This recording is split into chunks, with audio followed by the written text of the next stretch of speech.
सप्ताशीतितमः सर्ग, 87वां सर्ग। भरत की मूर्छा से गो, शत्रुघ्न और माताओं का दुखी होना। होश में आने पर भरत का गुह से श्रीराम आदि के भोजन और शयन आदि के विषय में पूछना और गुह का उन्हें सब बातें बताना। गुह का श्रीराम के जटाधारण आदि से संबंध रखने वाला अत्यंत अप्रिय वचन सुनकर भरत चिंतामग्न हो गए।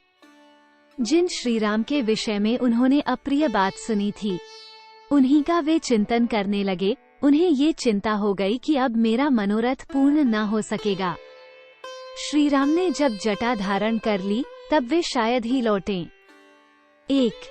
भरत सुकुमार होने के साथ ही महान बलशाली थे। उनके कंधे सिंह के समान थे, भुजाएं बड़ी बड़ी और नेत्र विकसित कमल के सदृश सुंदर थे।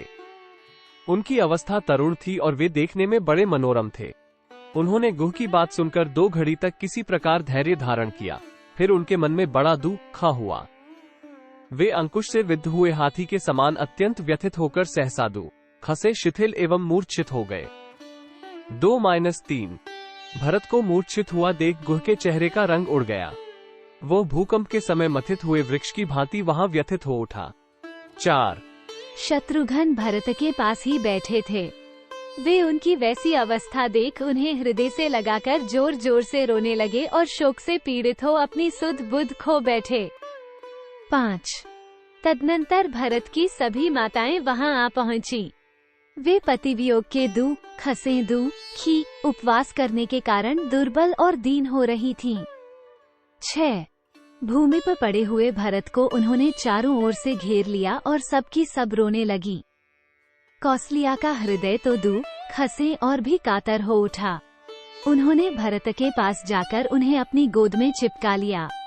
7 जैसे वत्सला गौ अपने बछड़े को गले से लगाकर चाटती है, उसी तरह शोक से व्याकुल हुई तपस्विनी कौसल्या ने भरत को गोद में लेकर रोते रोते पूछा, बेटा, तुम्हारे शरीर को कोई रोग तो कष्ट नहीं पहुंचा रहा है? अब इस राजवंश का जीवन तुम्हारे ही अधीन है। 9 वत्स, मैं तुम्ही को देखकर जी रही हूँ। श्रीराम लक्ष्मण के साथ वन में चले गए और महाराज दशरथ स्वर्गवासी हो गए। अब एकमात्र तुम ही हम लोगों के रक्षक हो। 10 बेटा, सच बताओ, तुमने लक्ष्मण के संबंध में अथवा मुझ एक ही पुत्र वाली माँ के बेटे वन में सीता सहित गए हुए श्रीराम के विषय में कोई अप्रिय बात तो नहीं सुनी है? 11 2 ही घड़ी में जब महायशस्वी भरत का चित्त स्वस्थ हुआ, तब उन्होंने रोते रोते ही कौसल्या को सांत्वना दी और कहा, माँ, घबराओ मत, मैंने कोई अप्रिय बात नहीं सुनी है। फिर निषादराज गुह से इस प्रकार पूछा। 12 ग उस दिन रात में मेरे भाई श्रीराम कहाँ ठहरे थे? सीता कहाँ थी और लक्ष्मण कहाँ रहे? उन्होंने क्या भोजन करके कैसे बिछौने पर शयन किया था? ये सब बातें मुझे बताओ। 13 ये प्रश्न सुनकर निषादराज गुह बहुत प्रसन्न हुआ और उसने अपने प्रिय एवं हितकारी अतिथि श्रीराम के आने पर उनके प्रति जैसा बर्ताव किया था, वो सब बताते हुए भरत से कहा। 14 मैंने भांति भांति के अन्न, अनेक प्रकार के खाद्य पदार्थ और कई तरह के फल श्री रामचंद्र जी के पास भोजन के लिए प्रचुर मात्रा में पहुंचाए। 15 सत्य पराक्रमी श्रीराम ने मेरी दी हुई सब वस्तुएं स्वीकार तो की, किंतु क्षत्रिय धर्म का स्मरण करते हुए उनको ग्रहण नहीं किया, मुझे आदर पूर्वक लौटा दिया।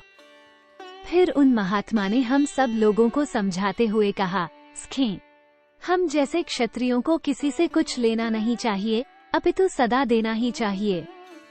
17 सीता सहित श्रीराम ने उस रात में उपवास ही किया। लक्ष्मण जो जल ले आए थे, केवल उसी को उन महात्मा ने पिया। 18 उनके पीने से बचा हुआ जल लक्ष्मण ने ग्रहण किया। जलपान के पहले उन तीनों ने मौन एवं एकाग्रचित होकर संध्योपासना की थी। 19 तदनंतर लक्ष्मण ने स्वयं कुश लाकर श्री रामचंद्र जी के लिए शीघ्र ही सुंदर बिछौना बिछाया।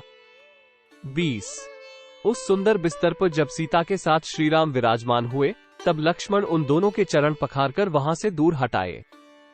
21 यही वह इंगुदी वृक्ष की जड़ है और यही वह तृण है जहां श्रीराम और सीता दोनों ने रात्रि में शयन किया था।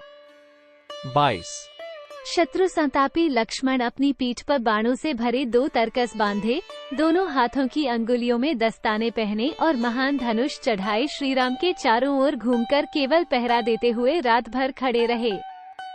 23। तदनंतर मैं भी उत्तम बाण और धनुष लेकर वहीं आ खड़ा हुआ जहां लक्ष्मण थे। उस समय अपने बंधु बांधवों के साथ, जो निद्रा और आलस्य का त्याग करके धनुष बाण लिए सदा सावधान रहे, मैं देवराज इंद्र के समान तेजस्वी श्रीराम की रक्षा करता रहा। 24। इत्यार्षे श्रीमद् रामायणे वाल्मीकिये आदिकाव्ये अयोध्या कांडे सप्ताशीतितमः सर्गः।